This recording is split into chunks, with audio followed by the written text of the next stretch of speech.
Welcome back to our channel, ladies and gentlemen. Every time President William Ruto is cornered, he's formed this penchant of sending Musalia Mudavadi, the Prime Cabinet Secretary, to sell fears to Kenyans. Anatuzia woga. Last year, in 2024, after members of parliament listened to the executive and ignored Kenyans, and they subsequently passed the Finance Bill 2024, that plunged the country into chaos. Musalia Mudavadi came and he was telling us that had that finance bill failed to pass, it was tantamount to a vote of no confidence to the president, and that would have, rendered us into some constitutional crisis. Finance bill ndio msingi wa serikali. Finance bill ndio mizizi ya serikali.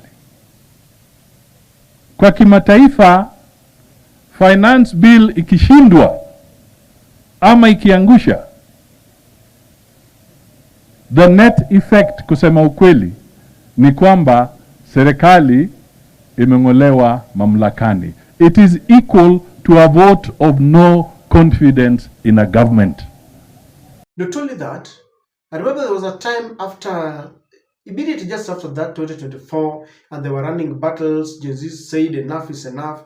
Mudavadi came up and he was telling us that, we should respect the president and respect our country. He has worked in many countries and they are not safe. At least the president is trying. When the government hiked the prices of fuel products, he was saying that in other countries, they don't even have fuel in the first place. So we should even tolerate that. At least it is there. Now, William Ruto is busy campaigning and is saying he's sure of retaining his seat in 2027. But then, behind that happy facade and assurance lies a very scared president. He sent Musalia Mudavadi. And Mudavadi, sasa anatuuzia uoga. Mudavadi is saying that defeating a sitting president who is seeking to defend his seat for a second term is not a walk in the park. And if you listen to his message, Musalia is also sending a message to the opposition. I want us to listen to Musalia Mudavadi, and you will realize that there is a choreographed message to some members of that opposition, wanataka waondoke. Then that message is also going to the Kenyan citizens, ili wauze uoga. As we listen to this, please subscribe to our channel and click the notification bell. While you do, you really support this channel. Please liking free. Just click that, the like button, and share videos if you can. This is Musalia Mudavadi. When the original Ford, ile ya kina Matiba, Muliro, Jaramogi Oginga Odinga, Shikuku, Paul Mwite, name them. Well, when they gathered in Kamkunji, everybody said, Moi amekwisha, hakuna njia, dunia imeenda. And there were massive defections. People were running away to defect, thinking that that is where it will be easy. Moi then told them, mimi ni professor wa siasa, ngoja tu utaona. After a while, the original Ford was scattered into 4 pieces. 4. Moi walked back into office. Through the ballot, he won. By the time the opposition was saying, how did it happen? He had been voted in because people had cast the ballot. When it came to 1997, Moi calculated he had 1 more term under the new constitution at that time. Again, they thought it was whatever. Moi maneuvered, campaigned, Moi won. Kibaki came in 2002 because Moi was no longer on the ballot. And Kibaki won. This is so important to our people. Please listen to me. We then moved from there. We came to the one of 2007, because Kibaki won 2002 without any challenge. We came to 2007. Mimi na wakina Umbima hapa na wengine tukakuwa kwa ODM.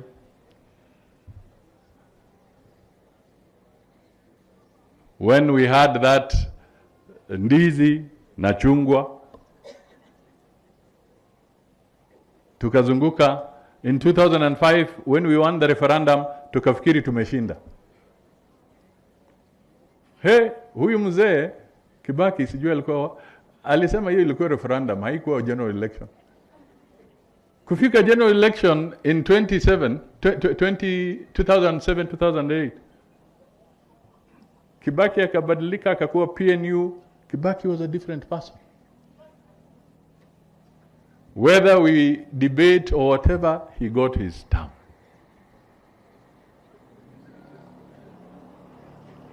He did his second term. We came to Uhuru.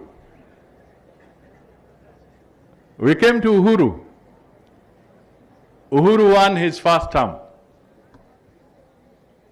after Kibaki.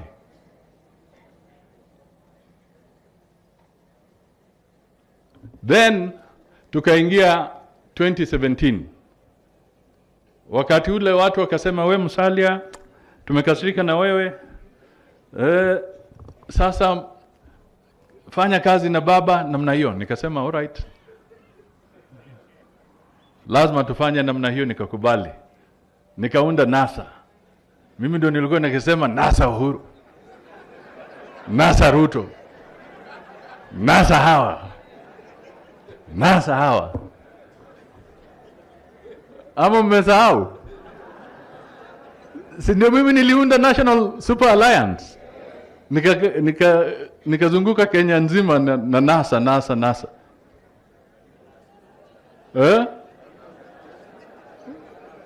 Sasa sasa wakati wa kura, hiyo slogan yetu imepotea, tumenaswa.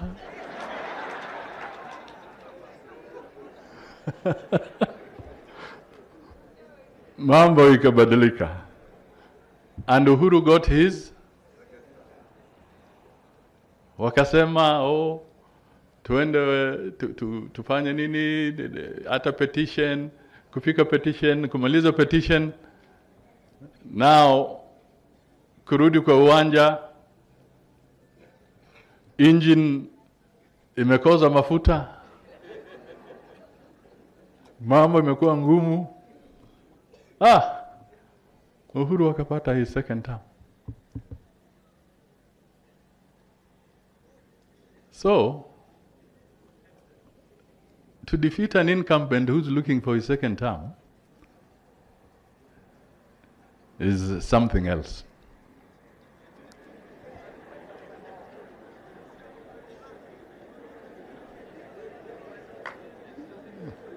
So, ladies and gentlemen, what Musalia Mudavadi is conveying to the nation has some truth in it. The historic truth is that in 1992, when Moi allowed the multi-party to continue, Moi used the divide and rule tactic. Because Ford Kenya was divided into, Ford people, Ford Asili. Instead of Matiba, Kibaki, and Jaramogi Oginga Odinga teaming up together, they were divided. And that is how they lost an opportunity to lead this country. So when Musalia Mudavadi is reminding us of that fact, we would ask ourselves what exactly he means. Does it mean that they are planning to divide the opposition? Because we must be very much wary and cautious. We all know that as we speak, there are rumors that wanawinda Kalonzo. They are really hunting for Kalonzo Musyoka. We all know that there are several aspirants that are coming up and they will continue coming up just to ensure that votes are disintegrated into pieces so that William Ruto wins. And that's why we keep on saying that we should be very careful about people who resign like Moses Kuria. I'm even thinking that Oruoba in Kisi, if you know, as we approach 2027, whenever I see someone who falls out with the government and then they pretend that they are now friends to the opposition or they want to begin their own party, they want to contest, I really suspicious. That is why even that former KDF, I really read a lot of mischief. Peter Salasia, you know, many of them. So when Saul David is reminding us of that incident in 2020, in 1992, then he is simply conveying a message that we will divide that opposition. And maybe it is a message to the ones in that opposition that they want to pull out. They are telling them, hapa hakuna kitu. And this message could also be meant to build suspicion among the opposition. Ya kwamba, the way Musalia Mudavadi is talking, they are already talking with some of us here. The moment they succeed in planting suspicion within that opposition group, it is over. The day you will see more than one candidate against William Ruto, please know it is over. And Musalia Mudavadi gives us a chronological account of events. He comes to 2007. He knows very well what happened. That vote was not only rigged, but it was robbed. There's no any other explanation or description that we can give it. That was robbed. So when he's telling us about it, he's very happy about it. He justifies the fact that the end will justify the means. So according to him, it's okay. You rig as long as you become the president by hook or crook. It doesn't matter as long as you retain your seat. That is what a leader in his stature is telling us. He's happy about it. The reason I'm saying he's happy about it, he has got no regret that they were in that camp together and Kibaki rigged them out. So what exactly is Musalia Mudavadi telling us? That William Ruto will win by hook or crook, because now we've had 3 members of parliament who have confirmed, beginning with Sudi and the Wajir woman rep, who is saying if the votes will not be sufficient to take William Ruto to State House, we will stuff in more. We will rig. And they are not mincing their words. They are serious about it. They know very well that William Ruto has lost touch with the people of Kenya, and there is a possibility that he will not be voted in. So they are telling their supporters and telling the opponents, we will stuff the votes. What exactly does Musalia Mudavadi want us to do? Let me ask you, you who has listened to that message, what is the ultimate intent? What does he want us to do? In other words, Musalia Mudavadi is saying, this is an exercise in futility. You cannot run against William Ruto. He will win. Ushaona ule mtu amezoea kutuuzia uoga. It's like the former narrative that, you know, William Ruto defeated the deep state when he was the deputy president. Now he's in charge of the police, of the military, is the commander-in-chief of all the armed forces, and therefore we cannot defeat him. So what do? The net effect is that usijisumbue, don't vote anyway, it will be a spot vote. William Ruto will win. Yani ile wanaambiwa ili hata it's a done deal. And you know, kuna watu ambao wanauziwa hiyo uoga na wanainunua. Things are different. The opposition have learned before.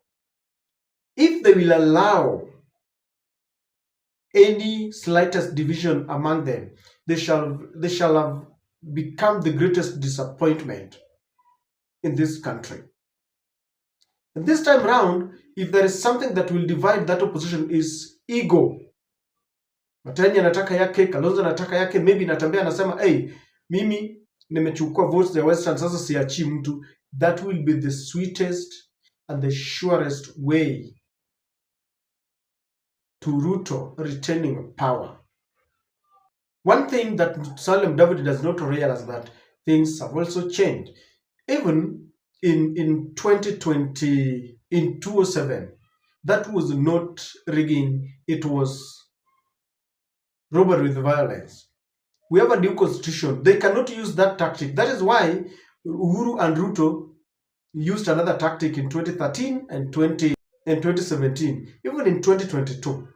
There's a way they do it in such a way that I don't know which form tallies with what.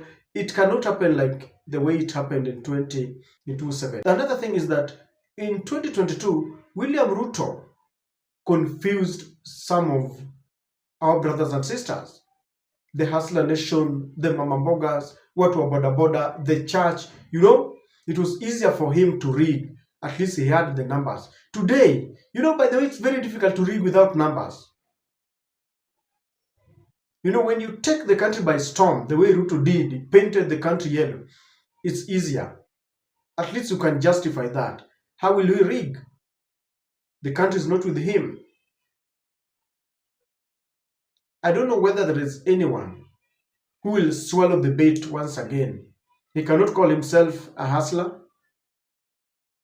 He cannot hoodwink the church the way he did. I know he's building a church in State House. Ameua vijana. Vijana wanasema hatuko na yeye. The payslips are ready. The civil servants are saying, enough is enough. Capitation fee. I mean, this time round, it is not going to be business as usual. William Ruto had not been tested. He was a deputy president for 2 terms, but he said the buck stopped with Uhuru Kenyatta. Right now, he has been tested. And we are in a new dispensation. If the Gen Zs are confused, William Ruto might win. But if they stand together and say that they want to rally behind one person, then it is a done deal.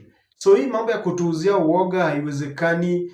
Let us not swallow this bait, because what he wants us to do to discourage ya kwamba haiwezekani, and that is the narrative that they are going to sell ahead of 2027. You just watch the space. Anytime William Ruto is cornered, there's a way he sends Musalia Mudavadi, and Musalia is the one who delivers a message. I think it is because Musalia is soft-spoken, and so people tend to believe him. This old mentality, where the old simply feels that things must happen the way they used to happen. No, things are very different today. Look at all the old politicians. They think the same. We must give way to new ideologies. Hii idea ya kwamba waliiba na lazima waendelee kuiba. Waliongea lazima tuendelee kuongea. Hapana. I think it is high time youth rise up against this old status quo and have a paradigm shift, really change. If we love our country, let us shun people like Musalia Mudavadi. We need some fresh blood to kick off. Otherwise, we will shut down our economy, our security, our politics, if we continue listening to people like Musalia Mudavadi. I don't know what to think, but that is my take.